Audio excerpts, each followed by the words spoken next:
Iglesia Nacional Presbiteriana Cordero de Dios, Coyoacán, Ciudad de México.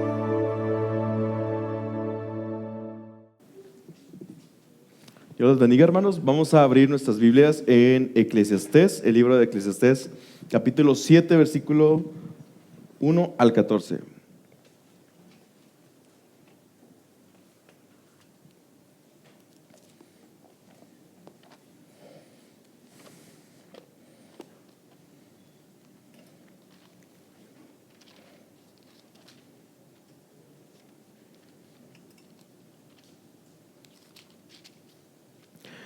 La palabra de Dios dice de la siguiente manera: vale más el buen nombre que el buen perfume, vale más el día en que se muere que el día en que se nace, vale más ir a un funeral que a un festival, pues la muerte es el fin de todo hombre, y los que viven deberían tenerlo presente. Vale más llorar que reír, pues entristece el rostro, pero le hace bien al corazón. El sabio tiene presente la muerte, el necio solo piensa en la diversión. Vale más la reprensión de sabios que lisonja de necios, pues las carcajadas de los necios son como el crepitar de las espinas bajo la olla, y también esto es absurdo. La extorsión entorpece al sabio, y el soborno corrompe su corazón.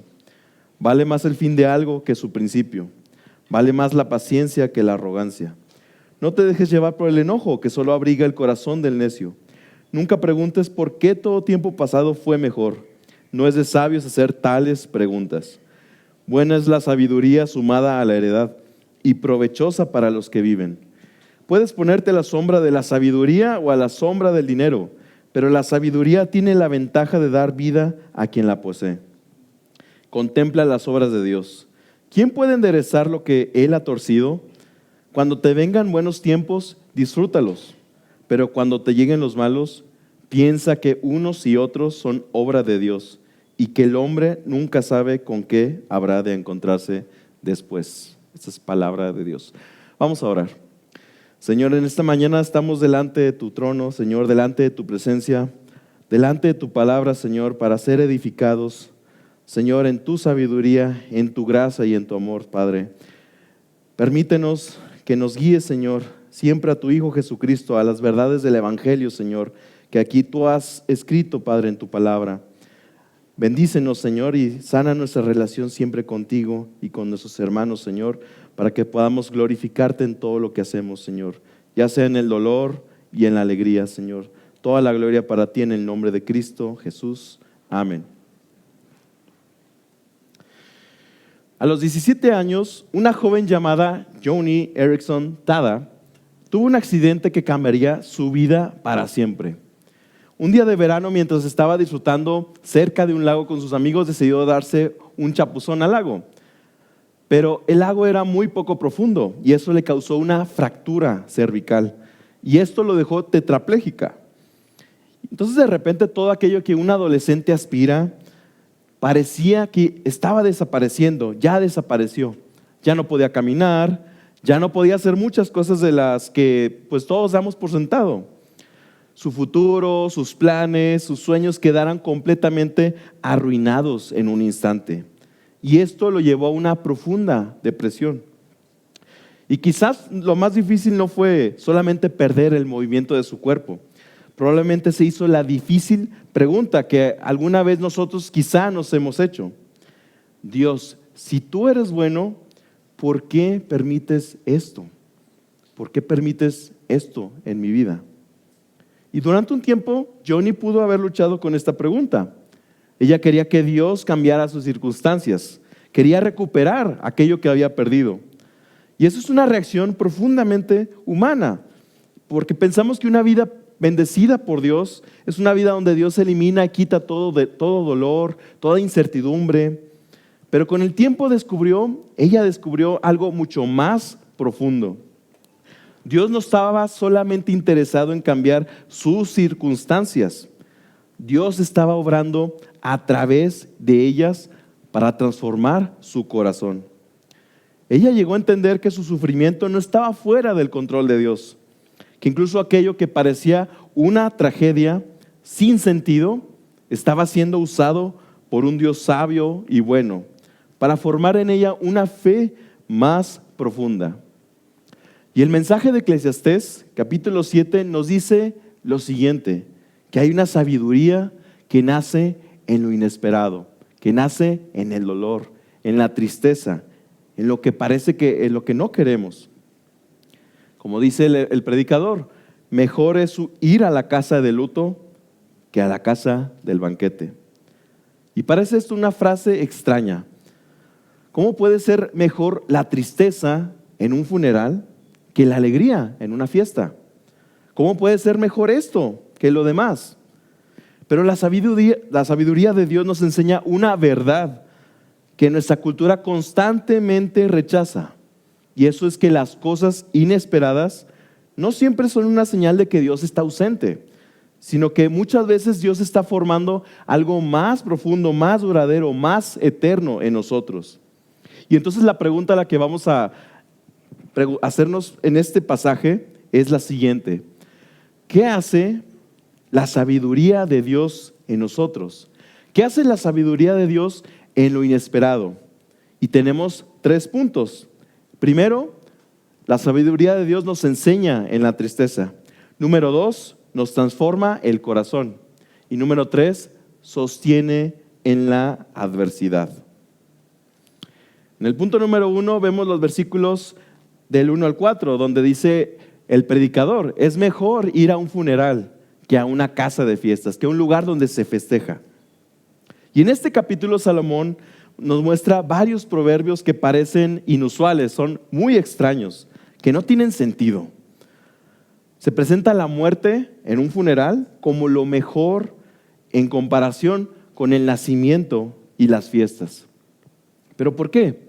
¿Por qué Salomón hace esto? ¿Por qué nos está enseñando que debemos, entonces dice que debemos sufrir todo el tiempo, que debemos estar siempre en los funerales? No significa eso. Salomón está hablando de acontecimientos que dan un mayor peso a nuestra reflexión de la vida. Cuando una persona nace, cuando un niño nace, es una alegría, es un gozo, pero aún no sabemos su completo potencial. ¿Cuál será su desarrollo de vida? ¿Cuál será ese fin de vida de aquel bebito? Pero el día de la muerte, el día en el funeral, revela lo que fue su vida. Podemos ver si esa persona fue sabia, si amó a Dios, si fue necia, si vivió para sí misma, o qué tipo de reputación o herencia dejó. Y entonces, ¿qué es lo que comúnmente pasa cuando vamos a un funeral? Nos preguntamos y reflexionamos sobre toda nuestra vida, si la estamos aprovechando, si estamos viviendo conforme a la voluntad de Dios, o la estamos desperdiciando en lo fatuo, en el humo, o en la vanidad, en el Hebel. Finalmente, el funeral revela algo que normalmente tendemos a evitar, que tiendes a evitar, que algún día tú vas a morir también. Para Salomón, el funeral no significa que sea mejor que la fiesta, no porque la muerte es buena y es bueno celebrar la muerte, sino porque pedagógicamente es mejor que andar distraído en las fiestas. No podemos reflexionar de una manera profunda en la festividad. La muerte de un ser querido o de un conocido es un recordatorio que nos obliga a enfrentar la profunda realidad de nuestra vida. No creo que pueda yo ir a una fiesta donde hay luces, donde hay música, donde hay comida, donde hay gente, movimiento, y me siente en una esquina y empiece a reflexionar profundamente sobre mi vida. ¿Qué estoy haciendo en mi vida? No pasa eso. Lo que queremos es festejar, queremos ser alegres, queremos estar ahí en la fiesta. Pero tampoco se trata de estar pensando en la muerte todo el tiempo, sino en que en cierto sentido dejar que la realidad de nuestra muerte penetre en el corazón y obligue una respuesta ante Dios. La sabiduría de Dios es tan eficaz que toma a uno más trágico, que es la muerte, y lo utiliza para enseñar, para transformar tu corazón. La sabiduría de Dios nos transforma aún en estas situaciones que son las más tristes, las más trágicas, las más dolorosas. ¿Por qué? Porque hubo alguien que entró al mundo y venció la muerte. Y ese es Jesucristo. Si tú estás en Cristo, si confías en Él, entonces ya no tienes que andar fingiendo que tu dolor, tus tristezas y la muerte no existen. Si no conoces a Cristo, te invito a que vengas a Él. Porque en Dios solamente utiliza aún las cosas malas, aún las cosas tristes y dolorosas para hacerte más sabio, para vivir una vida que está por encima del sol, que solamente es en Jesucristo. Y claro que el dolor y la muerte no son placenteros, no son mejores que la alegría y la vida. Pero en la obra de Cristo, aún el dolor y la muerte produce en nosotros una vida cuyo fruto permanece para siempre. Y esto es eterno y glorioso. Ahora, ¿de qué otra manera la sabiduría de Dios obra en nosotros, en lo inesperado, en el dolor? ¿Qué es lo que hace la sabiduría de Dios según Eclesiastés? Y es que la sabiduría de Dios también transforma nuestro corazón. En los versículos 7 al 9, la palabra de Dios dice: la extorsión entorpece al sabio y el soborno corrompe su corazón. Vale más el fin de algo que su principio. Vale más la paciencia que la arrogancia. No permitas que el enojo domine tu espíritu, porque el enojo se aloja en lo íntimo de los necios. En los versículos anteriores estábamos viendo problemas que vienen de afuera hacia nosotros, circunstancias ajenas a nosotros, como la muerte, que nos lleva a reflexionar profundamente sobre toda nuestra vida. Pero eso no es suficiente. Hay algo más profundo que necesitamos ser transformados. Hay algo más profundo que es nuestro corazón que necesita ser transformado.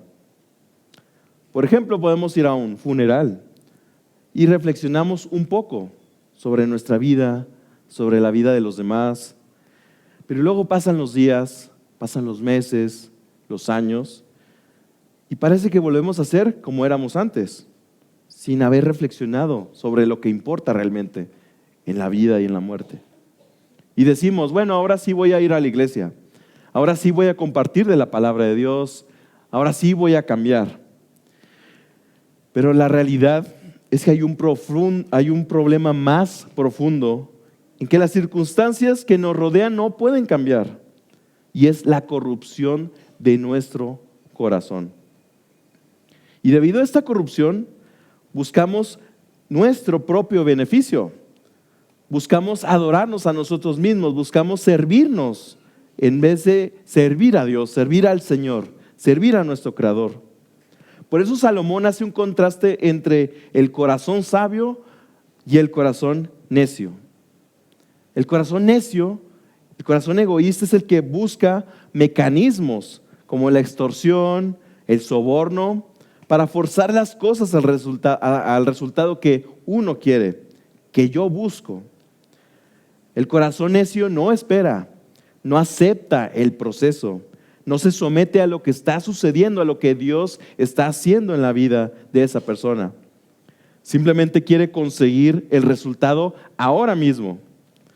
Pero el corazón sabio espera hasta el fin, mientras que el corazón necio quiere controlar todo el proceso. Y como ilustración, esto mismo le pasó a Sara y a Abraham. Dios les había prometido una herencia, una tierra, muchos descendientes de todas las naciones, pero ellos no confiaron en el Señor. ¿Por qué? Sara le planteó a Abraham, bueno, no podemos tener hijos, somos ya viejos, ya somos ancianos. Dios nos prometió, bueno, vamos a buscar de qué manera podemos cumplir esta promesa. Nosotros somos los que ponemos los medios, los mecanismos para hacerlo. Entonces, ellos cayeron en esto, en la misma frase que ahorita se dice, el fin justifica los medios. Pero el resultado de hacerlo a su manera fue su hijo Ismael. Y con eso nació un conflicto familiar que no se lo quitaron tan fácil. Por eso la palabra de Dios nos revela aquí en Eclesiastés que la paciencia nos es necesaria. La paciencia sabe reconocer que no podemos controlar todo, pero la arrogancia quiere dictar cómo suceden las cosas y por qué suceden. La paciencia, según la sabiduría de Dios, no se trata simplemente de aguantar, tengo que aguantar, sino que es una forma de mantenernos humildes, es el corazón humilde ante lo que Dios está haciendo. Y esta verdad nos muestra que nosotros no somos Dios, tú no eres Dios, y que no puedes ver todo el proceso, no puedes saber lo que Dios está haciendo en tu vida, y tú no tienes el control de tu vida.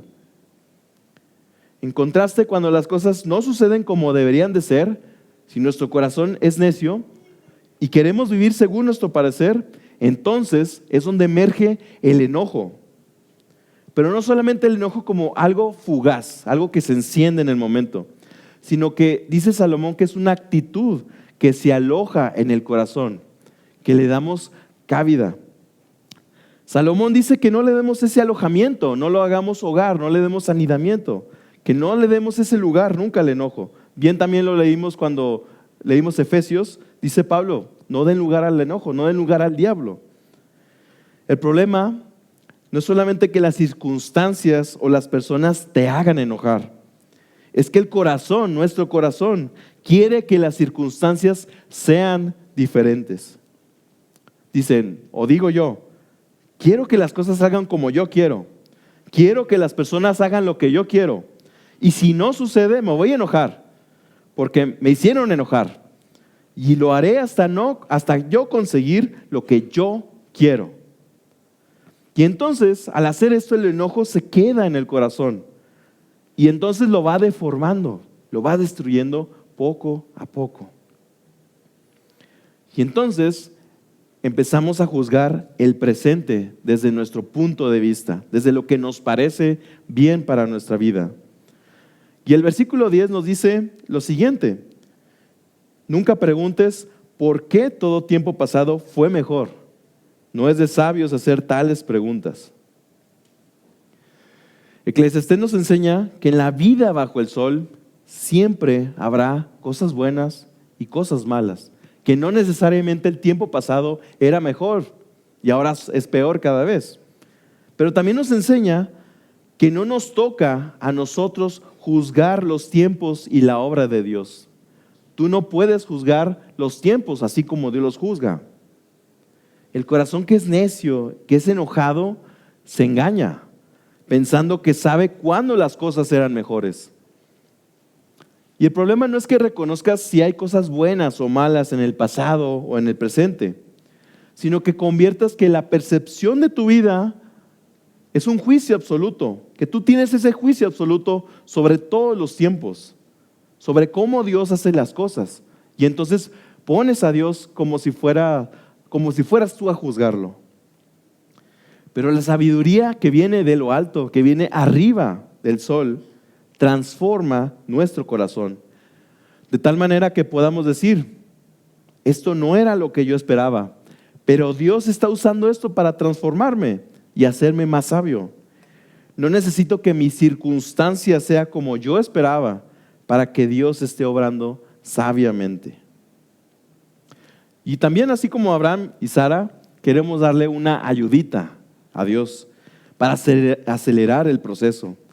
Porque queremos sentir que tenemos el control de nuestra vida, que queremos hacer las cosas como nos parece bien, pero las circunstancias revelan que ni siquiera tenemos el dominio de nuestro propio corazón, mucho menos sobre todas las cosas que nos rodean.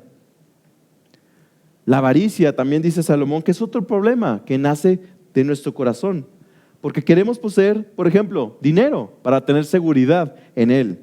Queremos asegurar nuestra reputación, nuestro empleo, nuestro trabajo. Y tal vez piensas que tomaste una mala decisión en tu vida, que debiste haberla cambiado, que los tiempos pasados eran mejores, que ibas muy bien, pero ahora ya no. Sentías que podías controlar el mundo, pero ahora te das cuenta que no es así, que tú no tienes el control de nada de lo que sucede en tu vida. Nuestro corazón es indomable. Dice el apóstol Pablo en Romanos 3, 10 al 12, y describe el estado de nuestro corazón. Este corazón dice lo siguiente en Romanos 3, 10 al 12. No hay un solo justo, ni siquiera uno. No hay nadie que entienda, nadie que busque a Dios. Todos se han descarriado, juntos se han corrompido. No hay nadie que haga lo bueno, no hay uno solo. Ninguno de nosotros tiene un corazón natural que busque a Dios, que quiera a Dios, que haga lo bueno. Todos necesitamos arrepentirnos. Decimos cosas a la ligera, que luego nos arrepentimos después.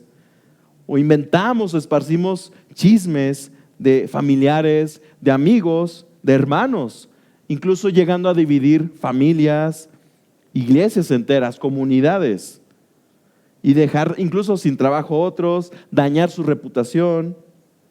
Pero Eclesiastés nos enseña que nosotros no somos los sabios, somos los necios.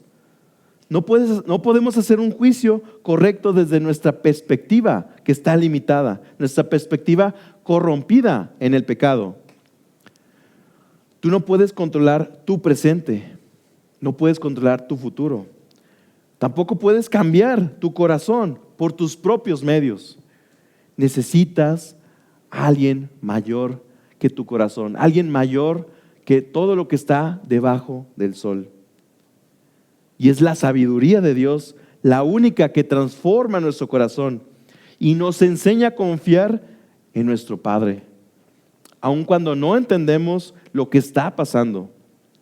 Porque tu vida no está bajo tu control, sino en las manos de Cristo. Y la sabiduría de Dios no es una virtud o un principio, un poder mágico volando que Dios nos lleva. No, la sabiduría de Dios es Jesucristo, el Hijo de Dios, Dios mismo hecho hombre. La sabiduría encarnada es Jesucristo. Y esto lo dice Pablo en la carta primera a los Corintios, capítulo 1, 24, donde dice que Cristo es el poder de Dios y la sabiduría de Dios para salvar, para poder transformar tu corazón. Es sabiduría para hacerte andar por la vida, andar sabiamente por la vida.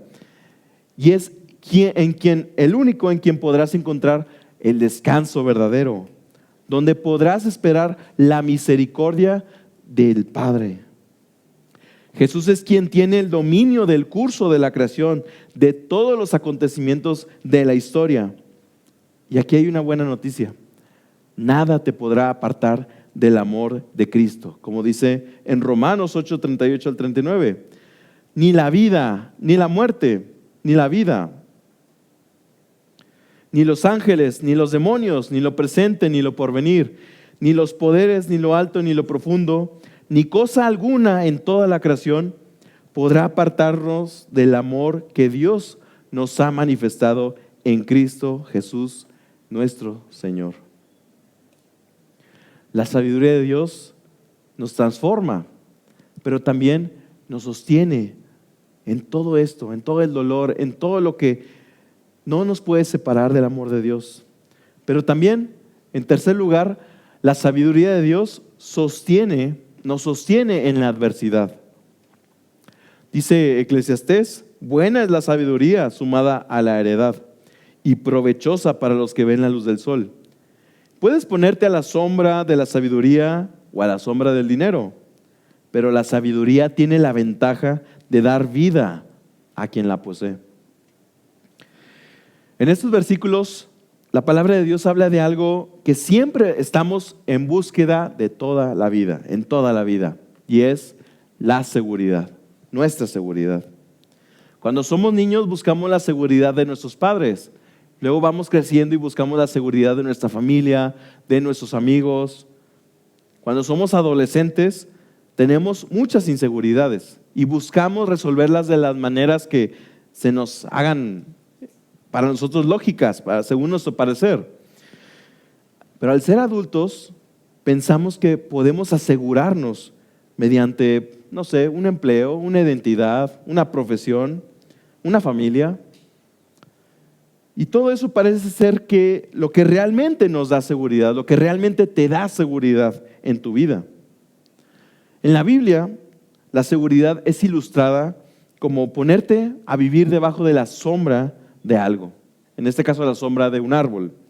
Por ejemplo, en Monterrey hay mucho sol, muy árido, y hay árboles, distintos árboles. Hay árboles de mezquite, por ejemplo, que dan mediana sombra, poca sombra, y hay árboles muy frondosos, los encinos, por ejemplo, encino roble, que dan una sombra muy, muy, muy abundante, muy frondosa.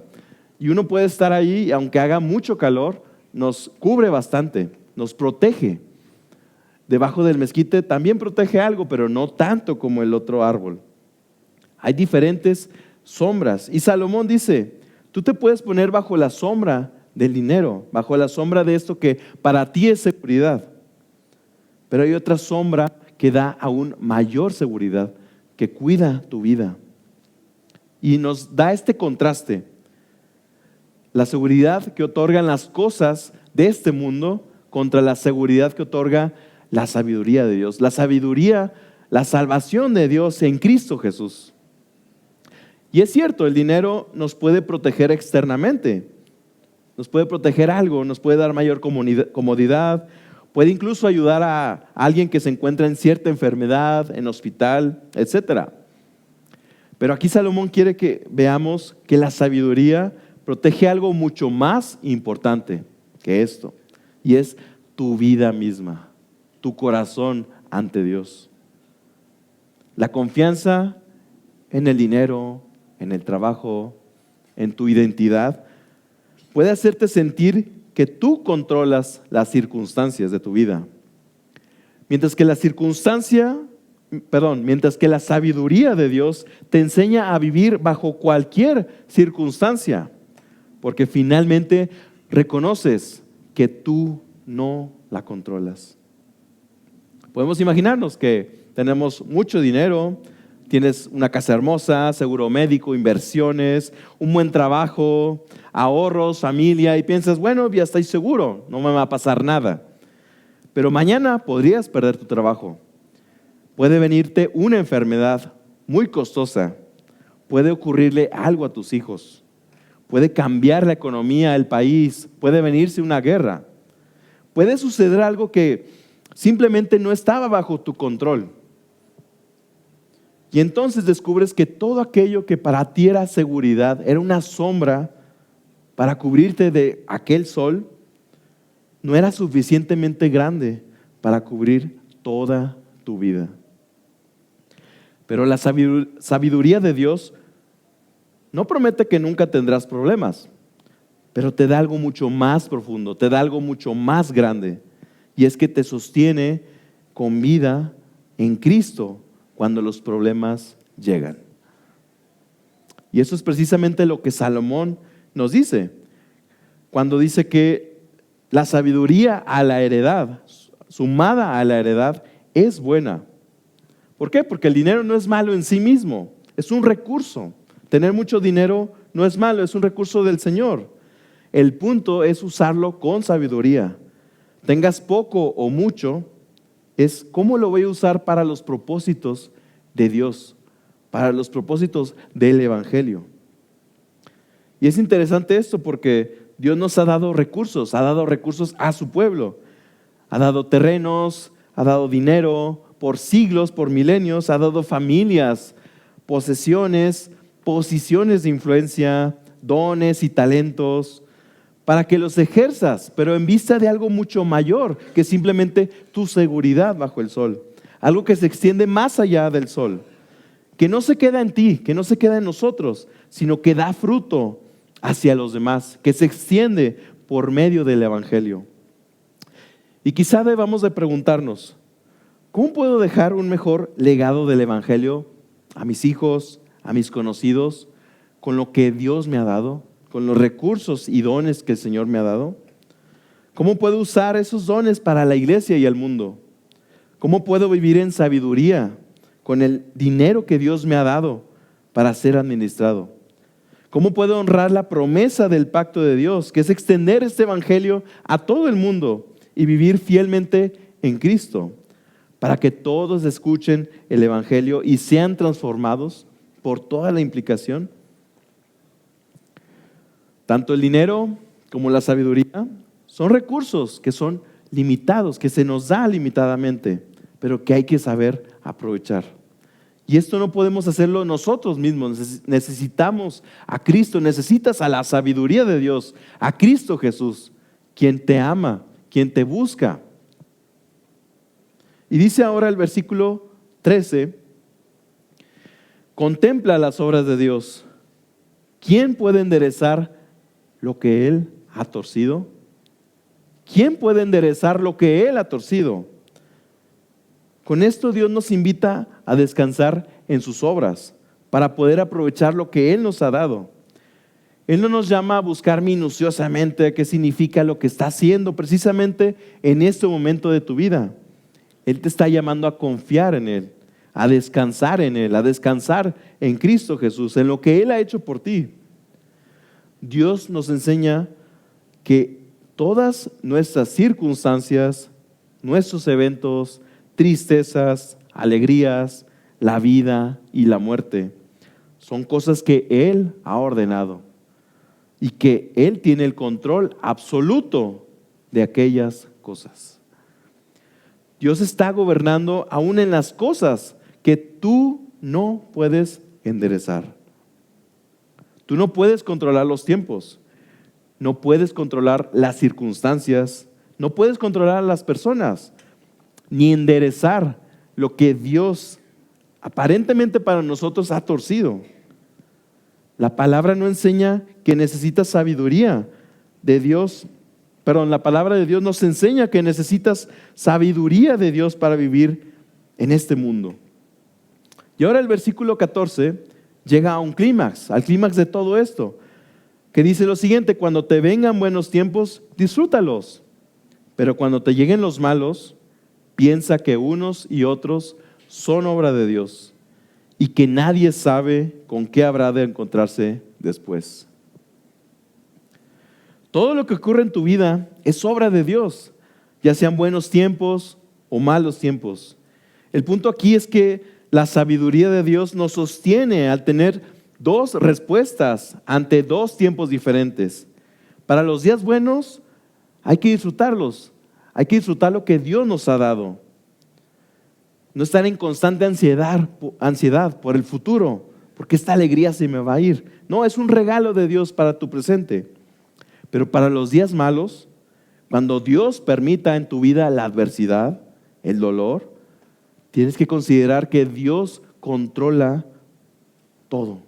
Él tiene el control de aquellas cosas que parecen que te están alejando de Él, que están fuera de su dominio, que están fuera de su control, que están fuera de su amor. Dios también obra a través de los tiempos malos. ¿Y qué es lo que haces tú con las cosas en tu vida que ya no puedes cambiar? Tal vez piensas que Dios ha hecho en tu vida algo que está mal o que está torcido y que no debería ser así. Quizá Dios está usando esa circunstancia para mostrarte que tú no tienes el control, ya sea tristeza, depresión, pérdida, problema, alguna enfermedad o la muerte de algún ser querido. Quizá llevas tiempo intentando controlar esta situación a tu manera, que anhelas el pasado, que buscas una seguridad que no puedes encontrar en el dinero, en tu identidad, en tu profesión. Y estás enojado porque las cosas no te están saliendo como tú quisiste. Pero no se trata aquí, Salomón no está diciéndonos que aprendamos a ser más pacientes, a echarle ganas para ser más humildes, para tener más sabiduría y dejar todo nuestro dinero, asistir a muchos funerales, estar siempre tristes y solo reflexionar sobre nuestra vida. No, Eclesiastés te está llamando a arrepentirte. Te llama a arrepentirte de querer ocupar el lugar de Dios, de querer juzgar tu vida y poder sostenerte a ti mismo en esas falsas seguridades que no sirven, que no te protegen. Tienes que reconocer ante el Señor y decirle: Señor, tú eres Dios y yo no. No entiendo lo que estás haciendo en mi vida, pero confío en ti. Ven a Cristo. Si no conoces a Cristo, ven a Él. Dile esto: Cristo es el Señor de tu vida. Cristo es el que controla tu vida y la lleva a la bendición eterna, a la salvación eterna. Y quizá preguntas: ¿por qué tengo que confiar en Dios? ¿Por qué puedo confiar en Dios? ¿Por qué podemos confiar en el Señor? Porque Dios envió a su único Hijo, Jesucristo, aquí al mundo para morir en tu lugar. Cristo mismo confió en su Padre en tu lugar. Él no dijo que se haga mi voluntad, sino que Él oró allá en el Getsemaní.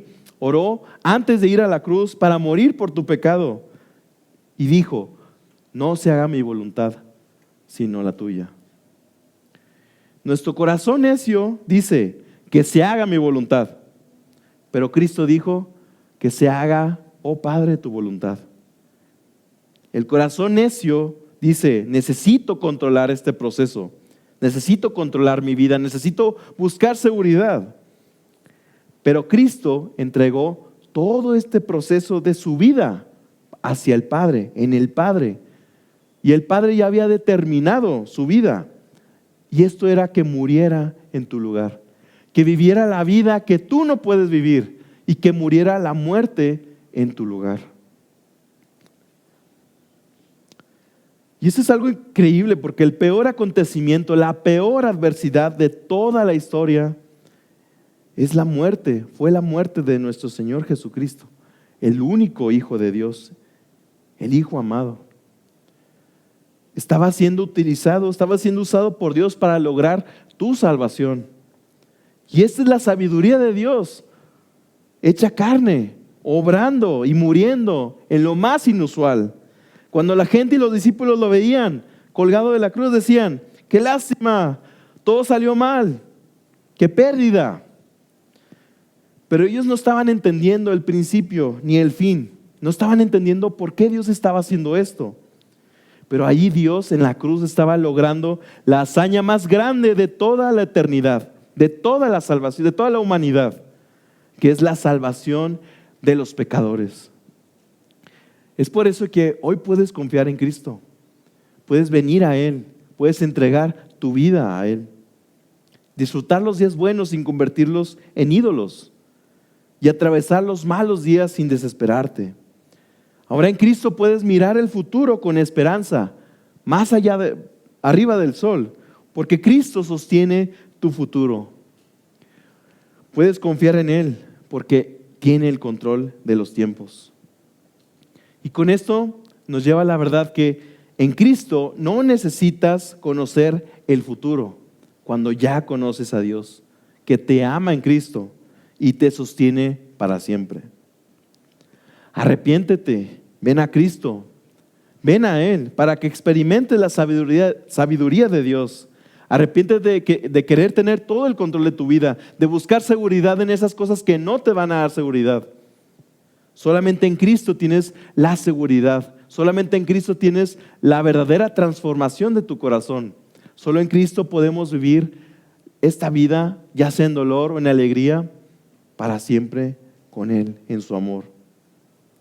Y así de esta manera puedes experimentar la propia sabiduría de Dios en tu vida, que no solamente te enseña en el olor, sino que te transforma tu corazón y te sostiene en toda circunstancia, sabiendo que descansas en las manos de aquel que te amó y murió por ti. Vamos a orar. Señor, a veces no entendemos lo que estás haciendo en nuestras vidas. A veces queremos tener el control, Señor, de lo que sucede. Queremos buscar seguridad en aquellas cosas que realmente no dan seguridad. Vivimos en enojo, Señor, porque no salen las cosas como nosotros queremos que salgan, Señor. Anhelamos los tiempos pasados como si nosotros tuviéramos el poder del juicio de las cosas y ocupamos tu lugar, Señor. Perdónanos, Señor. Nos arrepentimos de querer tener el control de nuestra vida.